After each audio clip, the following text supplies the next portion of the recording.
अब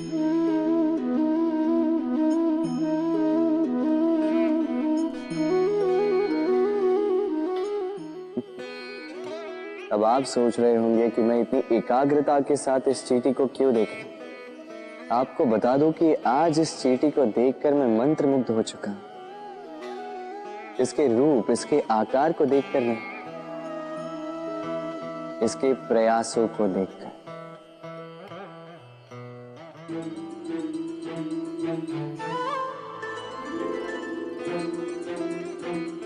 आप जानते हैं, अनगिनत प्रयासों के पश्चात चींटी अपना एक छोटा सा घर बना पाती है, जो अन्य जंतुओं के लिए सरल सी बात है, वो चींटी के लिए उसके जीवन की सबसे बड़ी घटना, सबसे बड़ी सफलता है। भविष्य में चींटी रहे न रहे, इनके बनाए हुए घर वर्षों पश्चात तक टिके रहते हैं। जीवन में सफलता के साथ भी ऐसा ही होता है। आपको एक दिन में सफलता नहीं मिलती, किंतु यदि आप प्रतिदिन प्रयास करते रहें तो एक दिन आपको सफलता अवश्य मिलेगी। स्मरण रखिएगा, भाग्य के द्वार उनके लिए नहीं खुलते जो हार मान लेते हैं। भाग्य उनका स्वागत करता है जो उठकर उनके द्वार खटखटाने का प्रयास करते हैं। तो प्रयास करते रहे, सफलता एक न एक दिन आपके पास आएगी। राधे राधे। ये ताला देख रहे हैं आप?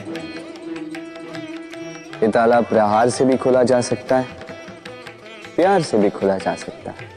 अर्थात इस ताले को आप इस चाबी से भी खोल सकते हैं, इस हथौड़े से भी खोला जा सकता है, किंतु खुलने में अंतर होगा। यदि आप इस ताले को प्रहार से खोलोगे तो ये पुनः काम नहीं आएगा, किंतु यदि आप इसे चाबी से खोलोगे तो ये सदा काम आएगा। हमारे जीवन में संबंध भी कुछ इसी प्रकार होते हैं। हमारे जीवन के आनंद रूपी धन की रक्षा करते हैं, किंतु प्रेम से। यदि क्रोध से किया जाए तो फिर वो किसी काम के नहीं रहते। इसलिए उन्हें सदा प्रेम की चाबी से खोलिएगा, क्योंकि हर बार नया ताला ला सकते हैं आप, नए संबंध नहीं ला पाए। राधे राधे। जीवन क्या है? ये जीवन, हम जन्म लेते हैं, बड़े होते हैं, हमारे माँ बाप हमें पालते हैं, फिर उनके धन से हमारा बालपन बीतता है, फिर हम बड़े होते हैं, हम विवाह कर लेते हैं, हमारी संतानें होती हैं, हम उनको पालते हैं, फिर हम वृद्ध हो जाते हैं और एक दिन इस संसार से चले जाते हैं। क्या यही जीवन? आता होगा ये प्रश्न मन में कई बार, है ना? अब तनिक जल की यात्रा देखिए। सागर से भाप बनकर उठता है, मेघ बनकर बरसता है, फिर नदी बनकर पुनः सागर में समावेश करता है। किंतु कभी ये प्रश्न नहीं करता कि उसका जीवन क्या है, उसका उद्देश्य क्या है। हर भाव जीता है और दूसरों के लिए जितना बन सके देता जाता है। जब सागर में होता है तो असंख्य जल जीवों को जीवन देता है। जब सागर से भाप बनकर मेघ बनता है तो किसानों को आशा देता है कि फसल पुनः उपजेगी। जब वर्षा बनकर बरसता है तो इस सूखी प्यासी धरा को सींचता है। और जब नदी में होता है तो किनारों पर वनस्पतियों को जन्म देता है। किंतु सोचिए, क्या जल कभी ये सोचता होगा कि उसका जीवन क्या है, उसके जीवन का उद्देश्य क्या है? नहीं, वो बस अपना धर्म करता जाता है। और जितना हो सके सबको आनंद देता जाता। इसलिए जीवन में कभी ये प्रश्न मत कीजिएगा कि ये जीवन क्या है, इस जीवन का उद्देश्य क्या है। बस इस जीवन को जिए और जितना हो सके उतना सबको आनंद दे। मन प्रसन्न होकर बोलेगा राधे राधे। कभी वर्षा के कारण बने कीचड़ से होकर आप अपने घर गए? पादुका पहनने के कारण आप उस कीचड़ से तो बच जाते, किंतु उन पादुकाओं द्वारा उड़ने वाली कीचड़ की बूंदें आपके वस्त्रों को मैला कर ही देती।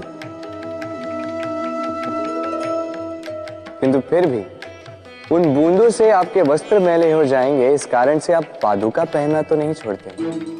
इसी प्रकार जीवन में कुछ ऐसे लोग भी आते हैं पादुका की भांति, जो आपको कीचड़ से तो बचा लेते हैं, किंतु वस्त्र रूपी आपके मन पर शंका के दाग लगा ही जाते हैं। इन लोगों के कारण से मन को खिन्न करने की आवश्यकता नहीं है। आवश्यक है ये सोचना कि आपको आपके पांव कीचड़ से बचाने या आपके वस्त्र। जीवन में गंभीर होना अच्छी बात, किंतु हर बात को यदि गंभीरता से लेने लगोगे तो जीवन का आनंद समाप्त हो जाए। ये संसार अनित्य है, यहां पे ऐसा कुछ भी नहीं जो सदा के लिए जीवित रहेगा। तो जब तक ये जीवन है, संतोष और आनंद से जी। स्वयं पर छिटकने वाले कीचड़ पर ध्यान ना दें, बस आनंद बांटते रहें। मन प्रसन्न होकर बोले राधे। परीक्षा एक ऐसी व्यवस्था जिससे मुझे, आपको, सबको कहीं ना कहीं दो चार होना ही पड़ता है। स्मरण कीजिए अपना बालपन। आप परीक्षा देने बैठे हैं। अब कुछ बालक ऐसे होते हैं जो वर्ष भर परिश्रम करते हैं, पढ़ते हैं, मन से परीक्षा देते हैं। कुछ बालक ऐसे होते हैं जो अपने आसपास बैठे बालकों की नकल करते हैं और परीक्षा में उत्तीर्ण भी हो जाते हैं। बुरा लगता है ये सोचकर कि कोई बिना किसी परिश्रम के परीक्षा में उत्तीर्ण कैसे हो सकता है। किंतु स्मरण रखिएगा, जो नकल करते हैं वो परीक्षा में उत्तीर्ण हो सकते हैं, सफल नहीं, क्योंकि वो नकल करते हैं बिना प्रश्न को समझे, बिना उत्तर का तरीका निकाले। यही हमारे साथ भी होता है। हम हमारे जीवन में दूसरों को देखते हैं, उनकी नकल करते हैं, उनकी भांति बनने का प्रयास करते हैं, किंतु ना हमारे जीवन में सफलता आती है, ना आनंद आता है। क्यों? क्योंकि हम एक विशेष बात भूल जाते हैं कि प्रत्येक मनुष्य का व्यक्तित्व भिन्न होता है। आप दूसरों की नकल करके अपना जीवन व्यतीत कर सकते हैं, किंतु यदि अपने जीवन में सफलता लानी, यदि अपने जीवन में आनंद लाना है, तो स्मरण रखिए, स्वयं के प्रश्नों का उत्तर जीवन में स्वयं को ही खोजना होगा। राधे। मनुष्य को जब सफलता मिलती है तब उसमें जागता है अहंकार, और ऐसे में मनुष्य अक्सर एक बात भूल जाता है, झुकना। सोचता है कि मैं किसी के समक्ष क्यों झुकूं? और ऐसा इसलिए होता है क्योंकि मनुष्य एक महत्वपूर्ण बात भूल जाता है कि संसार में, इस जीवन में उसने जो भी प्राप्त किया है, झुककर प्राप्त किया। बालपन में चलना सीखा तो इस धरा पर झुककर, गिरकर। बड़ों का आशीष लिया तो झुक। किसान को फसल काटने के लिए झुकना पड़ता, कुएं से पानी निकालने के लिए पात्र को झुकना पड़ता, भगवान से आशीर्वाद प्राप्त करने के लिए उनके समक्ष झुकना पड़ता है। आंधियों में वृक्ष सुरक्षित कैसे रहते? झुककर। सम्मान कैसे पाया जाता है? झुककर। किसी के समक्ष झुकने का अर्थ स्वयं का आत्मसम्मान खो देना नहीं, उसका अर्थ होता है विनम्र। हम मनुष्य हैं और इस आकाश की ऊंचाइयों तक पहुंचने के लिए हमें किसी पक्षी की भांति पंखों की आवश्यकता नहीं। बस जितना झुकेंगे उतना ही ऊपर उठेंगे। राधे राधे। आप इस संसार में ऐसे कई लोगों को जानते होंगे जिन्हें आप स्वार्थी मानते हैं, जो आवश्यकता पड़ने पर ही आपको स्मरण करते हैं, अन्यथा वर्षों तक कहीं दिखाई भी नहीं देते, किंतु जैसे ही उनकी आपके सहायता की आवश्यकता पड़ती है, हाथ जोड़कर आपके सामने सज्ज रहते। बड़ा क्रोध आता है नहीं, मन खिन्न हो जाता है, मन से ये स्वर निकलता है कि इस व्यक्ति की सहायता न करें, किंतु आप ऐसा कभी मत कीजिए। आप सोचेंगे क्यों कह रहा हूं मैं ऐसा?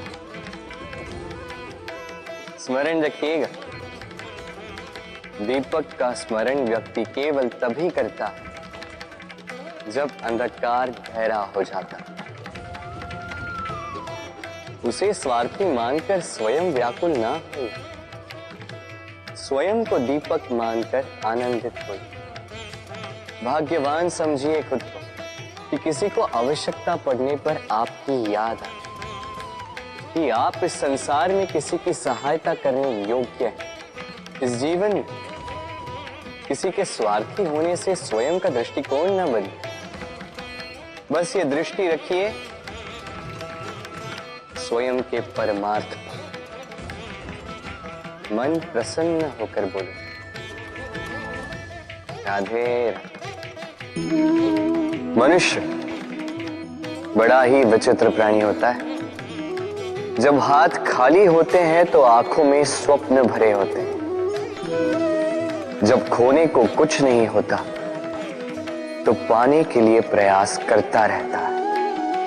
निर्भय होकर आगे बढ़ता है, संकटों का, चुनौतियों का सामना करता है, किंतु जब हाथ भर जाते तो स्वप्न देखना ही बंद कर देता है। जो पा लिया उसे खो ना दे, इस भय से संकटों का, चुनौतियों का सामना करना बंद कर देता है। उस राह को ही छोड़ देता है जिस पर चलकर उसने सफलता पाई थी। ये अनुचित है। जीवन में कोई भी परिस्थिति हो, कैसी भी अवस्था, चुनौतियों को स्वीकार कीजिए, क्योंकि यदि आप चुनौतियां स्वीकार करोगे तभी आप इस संसार को कुछ देने योग्य बनोगे। यदि सफल रहे तो इस संसार को एक सक्षम नेतृत्व देंगे, यदि असफल रहे तो एक सीख कि क्या नहीं करना चाहिए। तो जीवन में चुनौतियों को चुने, चिंताओं को नहीं। राधे राधे। हमारा शरीर प्रकृति की सर्वोत्तम रचना है। जो अंग, जो तत्व हमें मिले, उन सब का अपना अपना एक संदेश है। तनिक सोचिए, दो आंखें दी हैं देखने के लिए, दो कान दिए हैं सुनने के लिए,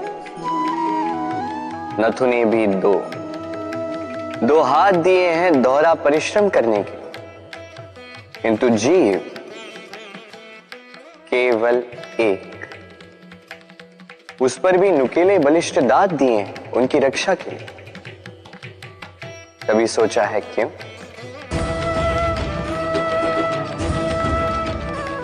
क्योंकि शब्द और शब्दों का उपयोग मनुष्य का सबसे बड़ा शस्त्र है, जिसका उपयोग जितना सोच समझकर किया जाए मनुष्य जीवन में उतना ही ऊपर उठता है। तो समझे ना? देखो, सुनो, समझो अधिक, बोलो कम। राधे राधे। घृणा, प्रेम, रूठना, मनाना, भूलना, ये सारे भाव मनुष्य के जीवन में कितने महत्वपूर्ण होते हैं। देखा जाए तो इन भावों के बिना मनुष्य एक यंत्र से अधिक और कुछ भी नहीं। किंतु यदि आप इन भावों को अनुचित प्रकार से लें तो ये भी आपको मनुष्य नहीं रहने देते। यदि बात करो घृणा की, यदि आप किसी व्यक्ति से घृणा करते हैं तो क्यों? व्यक्ति से घृणा की, घृणा कीजिए उनकी आदतों से, उन आदतों से जिसने उस व्यक्ति को बुरा बना दी, क्योंकि आदतें बदली भी जा सकती। इसलिए रूठो तो उनकी बातों से, उनसे नहीं, क्योंकि बातें बदली भी जा सकती। भूलो तो उनकी गलतियों को, उन्हें नहीं, क्योंकि गलतियां सुधारी भी जा सकती। प्रेम करो तो उनकी आत्मा से, उनके भावों से, शरीर से नहीं, क्योंकि शरीर नश्वर है। और बोलो तो कठोरता से नहीं, प्रेम से। राधे राधे।